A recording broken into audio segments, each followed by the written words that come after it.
Money is a tool. Financial literacy is a skill you can learn. My name is Dave Gallegos. I've spent the last 25 years in the mortgage industry with a front row seat to American financial habits. And what I have to offer is so much more than about mortgages. So join me for a journey into financial literacy, brought to you by me and Zenith Home Loans. I'm your host, Dave Gallegos. Hi, everybody. Welcome back to episode number 9 of More Than Mortgages. Thanks a lot for joining me. Please remember to share this, give us a rating. That would mean a lot to me. I really appreciate it. So we are talking about, lately we've been talking the last couple episodes, we've been talking about the way, the creative ways people are spending money. In last episode, we were talking about this new buy now, pay later thing that lots of people are doing, which is it's going to turn into, what's sad about it is there's not enough statistical data available yet because it's not being reported anywhere. But the amount of spending is through the roof. And so it's going to come out eventually. And what the concern is that it's going to put a lot of people in the hole. People aren't even quite sure how much they're paying in interest for this buy now, pay later thing. People are even buy now, pay later groceries. Like that's a little crazy. So stay tuned for what we're going to find out about that. And then be really careful. Like I would highly, if you can't pay for it now, don't buy it now. It's really just that simple. This goes back to what we were talking about initially when it came to the credit card debt conversation that we had in our first few episodes. If you're buying something on a credit card and if you're carrying a credit card balance, it simply means that you spend more money than you make and you lack the ability to pay for something that you've already bought. Now, if it's an emergency thing, that's different, of course. Like if you had to buy something that was an emergency, you don't want to be in this position is because you don't have an emergency fund set aside. But buy now, pay later groceries, buy now, pay later for a TV. You don't need the TV. You can get by without a TV. And so this is where that whole philosophy of no one cares about your financing as much as you do. No one. And so the financial services industry, all these credit card companies, look at how much money they spend on advertising, get you to use your credit card. All the car commercials, they're about, they're always selling the monthly payment, right? Their whole system is designed to get you convinced that you should buy it now, even if you can't afford it. We'll figure out a way for you to afford it. And that's why they're stretching car loans out to 8, 9, 10 years and, just crazy dollar amounts. And then this credit card debt thing, it just keeps going higher and higher. So pay attention. So today, the subject of today's episode is going to be the creative ways that people have come up with to spend money that is so much different than my generation. So I was born in 1960, graduated from high school in 1978 on time. So yeah, I'm technically a boomer. The creative things that have come out the last, I don't know, my kids started spending money like this on certain things, which I just thought was really interesting. And so I've made a list of 4 or 5 things here that we're going to talk about. And again, I think you'll see the humor in it. I mean for it to be humorous, but I want to balance it out with the talk that it's just too expensive for people to buy a home today. And everything costs so much that people can't afford to do the things that our parents did or that I was able to do buying my first house. And I recognize that the cost of a home is a bigger percentage. The cost of a house payment is a bigger percentage of people's adjusted gross incomes than it used to be. I grant you that. But I also know that people are making pretty good livings, a lot more money than I was making when I bought my first house. I was making $36,000 a year. Yeah, my house cost $100,000, but in relationship to how much money I was making and my expenses, I was married, I had 2 kids. And when we bought that first house, so my wife didn't have a full-time job because full-time job was taking care of 2 kids and running a house for us while I was out there trying to conquer the world. And then the things that kids are doing today, they're like, well, I have to be able to do those things. And oh, by the way, it's too expensive to buy a house. It's like, well, let's talk about some of those things, right? And so some of those things that I think are really funny is, I've talked about this before, a mobile phone, the amount of expense that's going into a mobile phone. And that's one thing, got to have a phone, right? Like it's 2024. You can't really walk around without a smartphone anymore. But all of the applications that you're paying for on top of that phone, I mean, just an ingenious marketing tool. Apple, these guys are geniuses, and they have figured out a way to nickel and dime us for everything. I'm paying $1.99 for some Google service. I'm not even sure what it's for, extra storage of my photos. I don't even know why I want them. Honestly, as I say that, I think I'll probably go delete that. I don't need any extra storage in Google. You think about everything that you can do with music now. So Apple, iPods, how they were like you bought your songs, but now they don't even want you to buy your songs anymore as much as they want you to just subscribe. So subscriptions are one of those things that can really sneak up on you. The next thing you know, like almost every service that I partake in, they offer you a subscription model for their pricing, which is how everything. Look at all the TV, look at all the on-demand and the pay channel system, right? The Netflix and Amazon Prime and Paramount Plus and NBC Plus and Disney Plus and ESPN and every network wants their own pay channel, right? So, and why? Because none of us like to watch commercials anymore, right? So we all fast forward through the commercials and they're losing revenue because nobody's watching because we don't want to watch commercials. But now we're going to be subscribing to all of these other channels. I guess we could all just give up watching TV and only watch, just have Amazon Prime, I guess, because we're all going to have Amazon. It's just interesting, all of the things. And when you think about it, what I would recommend you do is, again, I've talked about this, go download your spending for the last 90 days and see where your money's going. And you'll see some of those recurring subscriptions and you'll start to ask yourself, what is that? Why did I sign up for that? And you'll be able to save yourself some money. I mean, everything costs something, right? And at the end of the day, having a subscription that's only $1.99 for my Google subscription, whatever it is, I hate those things, man.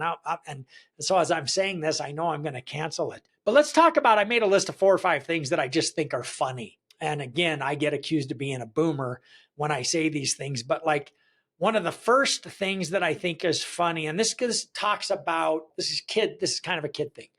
So when I was in high school, right, like it was 100 years ago, but it wasn't. It didn't seem like it was the olden days, and it was in color, I promise. We asked a girl to go to prom or homecoming. We just called them up on the phone and said, "Hey, you want to go?" And they would say yes. Man, you can't do that today. You have to make a production out of asking a girl to a dance. And if you don't make a production out, I don't know if that costs money. I don't know. I honestly don't know if kids are spending money. I would venture to guess they probably are. And then getting a limousine, parents paying for a limousine for their kids to go to a prom and all that stuff. It's like, man, that's just crazy. And then it gets really crazy when you see parents paying for like a limousine for their kids' graduation from kindergarten. Like that's, to me, like, oh my God, what are you doing? And so how do you top that? Like if a kid gets a limousine for graduating from kindergarten, how are you going to top that? I think it's setting kids up for future disappointment. And so I just think that's something to think about. That's my opinion. So, give me a hard time. You can have an opinion that doesn't agree with mine. That's fine. I just think stuff like that's crazy. But let's take a step back before a couple has a child. So like if you're going to ask a girl to marry you, I asked my wife to marry me. First, we went to one restaurant. We didn't like it. We went to a different restaurant. And then I asked her. She knew I was going to ask her. And it was called the Old Country up in Lakewood. For people who are from the Denver area, you might remember it was a great little Italian restaurant. But there was no photographer when I asked my wife to marry me. And I didn't get down on a knee and I didn't pick her up and I didn't have fireworks going off and I didn't have any of that stuff. And so today you can't ask a girl to marry you without hiring a photographer. So how much is a photographer? It's a couple $100, I would think, right? And so, I mean, I've never hired a photographer for something like that, but I got to imagine it's going to be at least a couple $300. And then you got to pay for all the pictures and then you got to send all the pictures to everybody. And I just think it's funny. Is that really necessary? I think it is now because the expectations are so high. Like, oh, you have to do that. It's like, well, you don't have to do that. You should just ask your girl to marry you. But I don't know. Would she turn you down if you didn't have a photographer there? That would be funny to see. And maybe, think through that. I just think that's funny. Then the next one is Bachelor and Bachelorette parties. My bachelor party was at Mike Kellogg's house. It was a buddy of mine back then. He hosted my bachelor party. It was a Friday night. There was about 10 or 15 guys there. We drank beer, we watched TV, and I went home. Like I don't even know if we stayed up until midnight.